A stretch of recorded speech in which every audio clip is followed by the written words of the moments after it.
was a rough night for everybody, I think. We're worried. The people are worried. Okay, he's the president. Now what? It feels like we're trying to avoid the apocalypse, and half of the country is voting as a Here nearly a year later, we can still remember the environment and the impressions that many seem to have that Hillary Clinton would easily secure the necessary 270 electoral votes to become the next president of the United States. The polls got it wrong.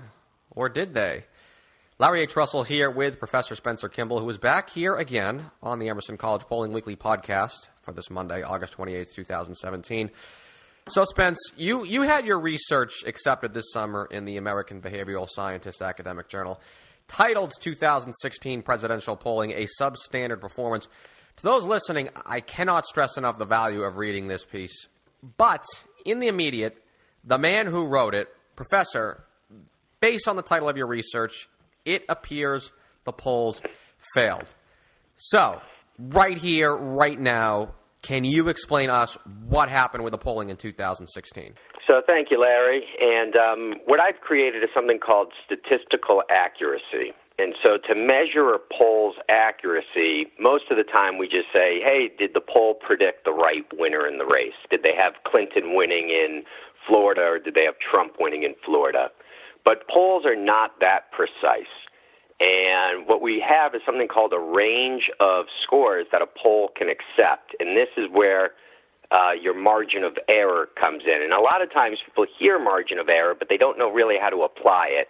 And the simplest way to think about it, Larry, is if you were at like a carnival and you played the game Guess Your Weight, and they said, hey, Larry, I can guess your weight within 10 pounds, that means you would have, if you weighed 180 pounds, I would have a range of 170 to 190 to be within that range.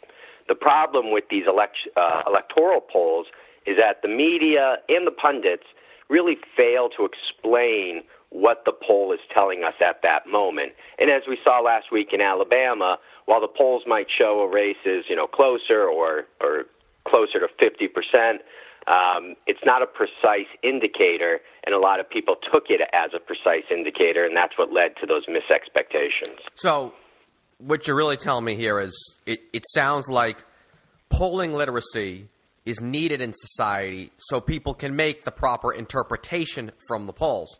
One growing area of concern is with the different type of data collection available.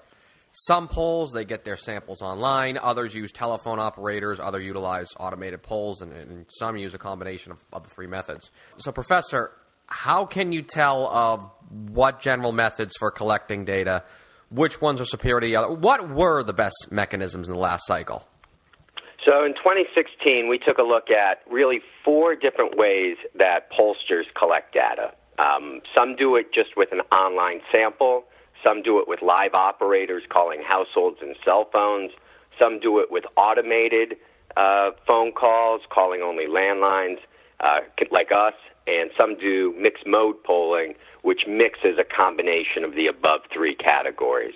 And so overall, the statistical accuracy in 2016 was 77%. Now compare this to 2012, which was 94%. And I think you start to see why those expectations were what they were last November.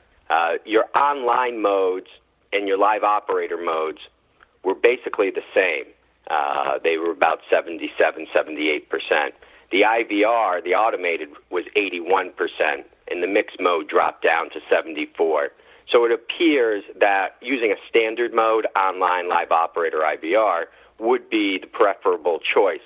But what we'll learn more in the research is something called house effects, and that even though maybe both of us collect our data the same way, we are going to interpret that data differently based on weights, based on what we project as voter turnout, and all of that will have an influence on those final poll numbers that you see in the news. All right, then the million-dollar question. Which poll was the most accurate this past election cycle? Well, in this last election, Trafalgar Group out of Georgia, they went 8-0 in their statistical accuracy. They are an automated pollster. Regarding online, we were basically, the Emerson poll was second at 91%. And remember, the overall average was 77%. But with just IVR polls, there's another group, the Fox 2 Detroit Mitchell poll, and they only were at 50%. And I think it's important to realize that just the mode itself, just the way we collect the data, doesn't necessarily mean that will be the best poll. Within there's other interpretation, other decisions that a pollster must make. Some of the big names that we hear a lot, Quinnipiac, Monmouth, Marist, those polls all fell within the 80s. The Marist poll actually was at 71%. So they even performed below the average of 2016. And Monmouth and Quinnipiac finished just a little bit above. Okay, then that triggers my mind at least, Professor. Dare we ask who were the worst? Well, those were primarily the online pollsters. SurveyMonkey, who did a lot of polling, they did 146 polls in the last 3 weeks of the election. They were at 66% statistical accuracy. And it's not that online polls can't work, because the YouGov poll and the C-Voter poll were at 91%, but that house effect, what we do with that data, is very important. And it's also important for listeners to know how pollsters are doing on each cycle, so they know which polls to believe and which polls to be a little more skeptical of.